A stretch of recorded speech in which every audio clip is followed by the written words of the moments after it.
जब चीन ने बहुत बड़ी गलती करके कैलाश पर्वत पर भेजा हेलीकॉप्टर, और इस बात की चीन को इतनी बड़ी कीमत चुकानी पड़ी जिसके बारे में आप सोच भी नहीं सकते। दोस्तों, आपको पता ही है कि कैलाश पर्वत धार्मिक दृष्टि से बहुत ही ज्यादा महत्व रखता है। हिंदू धर्म के लिए यह बहुत ही ज्यादा पवित्र स्थल माना जाता है। मगर कैलाश पर्वत पर ऐसे राज छुपे हैं जिसे दुनिया के हर वैज्ञानिक जानना चाहते हैं। जैसे कि आपको पता है कि कैलाश पर्वत तिब्बत के अंदर स्थित है और तिब्बत के ऊपर चीन का कंट्रोल है, इसलिए इनडायरेक्ट कैलाश पर्वत पर चीन का हक है। मगर चीन ने कई बार कैलाश पर्वत पर चढ़ने की कोशिश की और कई बार वैज्ञानिकों की टीम को वहां पर भेजा। लेकिन हैरानी की बात यह है कि जब जब चीन ने कैलाश पर्वत पर हक जताने की कोशिश की है, तब तब उसे ऐसे संकेत मिले हैं जो वाकई में हैरान कर देते हैं। 1990 और 1996 के बीच चीन ने कैलाश पर्वत पर चढ़ने की कोशिश की थी, लेकिन यह कोशिश इतनी भयानक साबित हुई कि चीन ने थक हार कर बेन ही लगा दिया। 2001 के बाद चीन ने कैलाश पर्वत पर रोक लगा रखी है। आखिर क्या है कैलाश पर्वत पर ऐसा जिसकी वजह से चीन कैलाश पर्वत के नाम से ही कामता है? 17 वैज्ञानिकों का एक जत्था कैलाश पर्वत पर गया था, जिसे चीन की गवर्नमेंट की तरफ से भेजा गया था। इस टीम में कुछ चाइनीज साइंटिस्ट थे तो कुछ जापानी, लेकिन इन साइंटिस्ट के साथ क्या हुआ यह किसी को नहीं पता है, क्योंकि यह वहां पर गए लेकिन इन्होंने एक डेट फिक्स की थी कि हम इस डेट तक वापस आ जाएंगे, लेकिन यह वापस आए ही नहीं। फिर कुछ रेस्क्यू टीम को भेजा गया था यह देखने के लिए कि अभी भी जिंदा है या नहीं, लेकिन वहां जाकर पता चला कि इन 17 की मौत हो गई थी। लोगों का मानना है इनकी मौत कमजोरी और बहुत ज्यादा खराब मौसम की वजह से हुई थी, लेकिन असली वजह अब तक अनकाउन है, क्योंकि इनमें से एक भी जिंदा नहीं बचा था। साथ ही इनके जो कैमरा थे वो भी काम नहीं कर रहे थे और पूरी तरीके से बंद थे। इसके बाद भी चीन ने हार नहीं मानी, क्योंकि उन्हें जानना था कि जिस कैलाश पर्वत को इतना पवित्र माना जाता है और इतना ज्यादा ताकतवर माना जाता है, आखिर उसके ऊपर है क्या? कैलाश की गिनती दुनिया की सबसे कठिन पर्वत श्रृंखलाओं में की जाती है। इस वजह से चढ़ाई के लिए इस स्थान को काफी दुर्गम कहा जाता है। अब तक कोई भी तिब्बत में स्थित कैलाश पर्वत के ऊपर चढ़ने में कामयाब नहीं हुआ। भगवान शिव का निवास स्थान कहे जाने वाली इस जगह पर कई पर्वतारोहियों ने चढ़ने की कोशिश की, पर उन्हें इसमें कामयाबी नहीं मिल पाई। रूस के एक पर्वतारोही सर्गे सिस्टियाकोव कैलाश पर्वत के बहुत करीब तक पहुंच गए थे। उन्होंने अपने एक इंटरव्यू में बताया, मैं जैसे ही इस पर्वत के करीब पहुंचा मेरे दिल की धड़कन काफी तेज हो गई थी। उस दौरान मुझे काफी कमजोरी महसूस हो रही थी। इसे देखते हुए मैंने वापस जाने का फैसला लिया। नीचे की तरफ मैं जैसे बढ़ा वैसे ही धीरे धीरे मेरी सेहत में सुधार होने लगा। कुछ इसी तरह का अनुभव एक दूसरे पर्वतारोही कर्नल RC विल्सन ने भी साझा किया था। उनके अनुसार जैसे ही वह कैलाश पर्वत के नजदीक पहुंचे, अचानक ही तेजी से बर्फबारी होने लगी, जिसने उनका रास्ता रोक दिया और आगे जाने नहीं दिया। लेकिन आखिर कैलाश पर्वत की चोटी पर ऐसा क्या छुपा हुआ है? हिंदू धर्म में कैलाश पर्वत को शिव का गरा माना जाता है। कहते हैं पर्वत पर शिव और पार्वती विराजते हैं, मगर इस रहस्यमयी पर्वत का नाम सिर्फ हिंदू धर्म की किताबों में ही नहीं आता। जैन धर्म के अनुयायियों का मानना है कि सबसे पहले तीर्थंकर ऋषभनाथ को कैलाश पर्वत पर तत्व ज्ञान प्राप्त हुआ था। बौद्ध धर्म के अनुयायी भी मानते हैं कि महात्मा बुद्ध पहाड़ की चोटी पर रहते हैं। तिब्बत के डाउ अनुयायी इस पर्वत को पूरी दुनिया का आध्यात्मिक केंद्र मानते हैं। डाउ धर्म तिब्बत में बौद्ध धर्म से काफी पहले से है। ऐसी कई सारी दंत कथाएं हैं जिनमें यह बताया गया है कि कैलाश पर्वत के ऊपर शिवजी का घर है और साथ ही स्वर्ग तक जाने का रास्ता। ऐसी और भी कई बातें लिखी हुई हैं और इसीलिए चीन बहुत ही ज्यादा उत्सुक था यह जानने के लिए कि आखिर ऊपर है तो है क्या, और इसीलिए ही उन्होंने फिर सोचा कि अब वह हेलीकॉप्टर से जाएंगे। आमतौर पर हेलीकॉप्टर और एरोप्लेन को माउंट कैलाश के ऊपर से उड़ाना बिल्कुल ही मना होता है, क्योंकि यहाँ का मौसम इतना खराब होता है कि कोई भी हवाई जहाज इसमें टिक नहीं पाएगा। लेकिन चीन ने फिर भी एक हेलीकॉप्टर को वहां पर भेजा। चीन के मीडिया रिपोर्ट्स ने कहा कि जब उन्होंने हेलीकॉप्टर की उड़ान भरी थी तो शुरुआत में उन्हें कैलाश पर्वत के काफी खूबसूरत नजारे दिख रहे थे। उन्हें लग रहा था कि इससे ज्यादा सुंदर और शांत जगह और कोई भी नहीं है।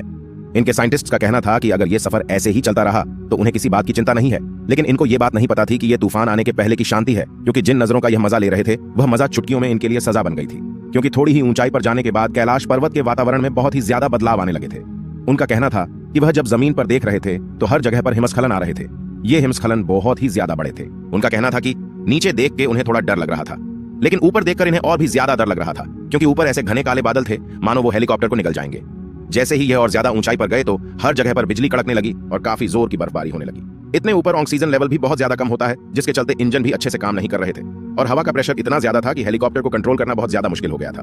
चीनी वैज्ञानिकों का माने तो उनका कहना है कि कैलाश पर्वत पर सारी दिशाएं आकर मिलती हैं, जिसके चलते उन्हें बहुत ही ज्यादा दिशा भ्रम दिखाई दे रहे थे। उनके लिए यह बताना मुश्किल था कि नॉर्थ किस तरफ है और साउथ किस तरफ है। उनके पास जो कंपास था वह भी पूरी तरीके से काम करना बंद कर दिया था। उन्हें पता नहीं चल रहा था वह किस ओर बढ़ रहे हैं। उनके लिए बस एक ही डायरेक्शन था, वह था ऊपर जाना। वह जैसे ही ऊपर जाते रहे वैसे वातावरण और भी ज्यादा खराब होता गया। फिर एक पल में इतना ज्यादा खराब हो गया कि हेलीकॉप्टर में वार्निंग मैसेज बजने लगा। साथ ही पेट्रोल के कांटे ने भी काम करना बंद कर दिया था। उनका दिल जोर जोर से धड़क रहा था और उनके दिमाग में वापस जाने के ख्याल आ रहे थे। और फिर इनके पास और कोई चारा नहीं बचा और इन्हें यह मशीन आधे में ही रोकना पड़ा। कैलाश पर्वत पर चढ़ना नामुमकिन माना जाता है। यह हेलीकॉप्टर भी उसके ऊपर नहीं चढ़ पाए। इस हादसे के बाद चीन बहुत डर चुका था। चीन को यह भी डर था कि यह बात अगर दुनिया के सामने आ गई तो उसकी बेइज्जती हो जाएगी। उसके बाद चीन ने कैलाश पर्वत की तरफ से अपना मुंह इस कदर मोड़ दिया कि वापस जाने के नाम से ही डरने लगा। और इसके बाद उन्होंने कभी भी कैलाश पर्वत पर खुद चढ़ने की कोशिश नहीं की। इन्होंने कैलाश पर चढ़ना भी बैन कर दिया। लेकिन इन्होंने और एक बार आखिरी कोशिश करने का सोचा और दुनिया के 4 सबसे बेहतरीन माउंटेन क्लाइंबर्स को बुलाया और उन्हें यह मिशन दिया कि तुम्हें कैलाश पर्वत के ऊपर चढ़ना है। इन चारों ने सोचा कि कैलाश पर्वत के एकदम ऊपर जाने से बस थोड़ी नीचे एक जलधारा बहती है और इनका प्लान वहां तक पहुंचने का ही था। इन चारों ने अपने एडवेंचर को शुरू किया। कहते हैं कि एक हफ्ते तक इनका कोई अता पता नहीं था, लेकिन इसके बाद रेस्क्यू टीम को इनकी मदद के लिए भी भेजा गया और तभी यह चारों जिंदा मिल गए।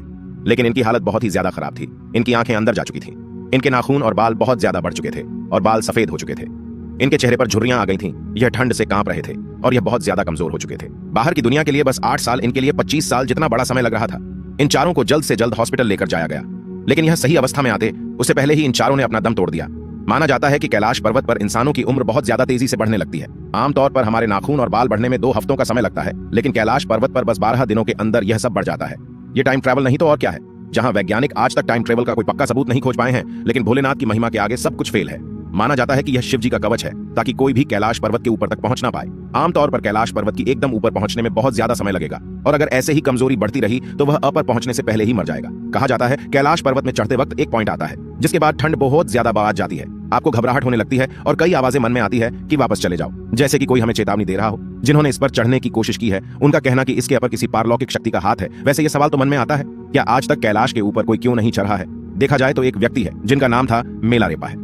ये एक बौद्ध भिक्षु थे और ये 1128 में कैलाश पर्वत के ऊपर चढ़े थे।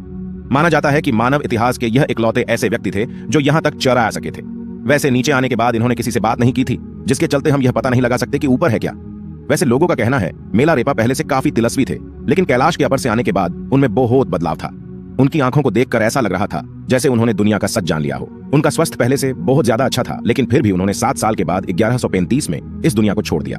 दोस्तों, कैलाश पर्वत के बारे में कई और खास बात है, जैसे कि धरती के एक ओर उत्तरी ध्रुव है तो दूसरी ओर दक्षिणी ध्रुव। दोनों के बीचों बीच स्थित है हिमालय। हिमालय का केंद्र है कैलाश पर्वत। वैज्ञानिकों के अनुसार यह धरती का केंद्र है। यह एक ऐसा भी केंद्र है जिसे एक्सिस मुंडी कहा जाता है। एक्सिस मुंडी अर्थात दुनिया की नाभि या आकाशीय ध्रुव और भौगोलिक ध्रुव का केंद्र। यह आकाश और पृथ्वी के बीच संबंध का एक बिंदु है जहां 10 दिशाएं मिल जाती हैं। रशिया के वैज्ञानिकों के अनुसार एक्सिस मुंडी वह स्थान है जहां अलौकिक शक्ति का प्रवाह होता है और आप उन शक्तियों के साथ संपर्क कर सकते हैं। यह दुनिया की सारी दिशाएं मिलती हैं। कुछ मानते हैं यह जाने के बाद आप सब कुछ देख सकते हो, लेकिन इसके ऊपर जो कुछ भी है पक्का कुछ खास है। एक रशियन वैज्ञानिक है जिनका नाम है अर्नस्ट मुल्डाशेव। इन्होंने अपनी जिंदगी कैलाश पर लगा दी। इन्होंने एक किताब भी लिखी है जो कि पूरी कैलाश पर्वत के ऊपर इनकी थियरी से बनी है। इनका मानना है कि पर्वत के ऊपर कोई बहुत ही बड़ी शक्ति है जिसे इंसान नहीं समझ सकता है। इनका कहना है कि अगर आप कैलाश पर्वत पर 1 महीने रुकोगे तो वह आपकी जिंदगी का 25 साल ले लेगा। दोस्तों, इनका कहना है कि कैलाश पर्वत के ऊपर नहीं, कैलाश पर्वत के अंदर भी अलौकिक शक्ति है। इनका कहना है कि जब कैलाश पर्वत में रात हो जाती है तो एकदम शांत माहौल में आपको एक धुन या फिर ओम की आवाज सुनाई देगी। इनका यह भी कहना है कि कई बार आपको पहाड़ के अंदर से कुसपुसाने की आवाजें सुनाई देगी। कई बार पहाड़ के अंदर से चट्टानें गिरने की या फिर कुछ बनने की आवाज से भी आती है। इनका यह भी मानना है कि पहाड़ के अंदर कोई रहता है। इनका कहना है कि इसके बाद इन्होंने जब अपने साथियों के साथ यहाँ पर थोड़ा वक्त बिताया तो इन्हें यह महसूस हुआ कि पक्का इस पहाड़ के अंदर कुछ है। वैसे तिब्बत की पुरानी किताबों में यह सब लिखा है कि कैलाश में एक ऐसी जगह है जहां से आप स्वर्ग में जा सकते हो।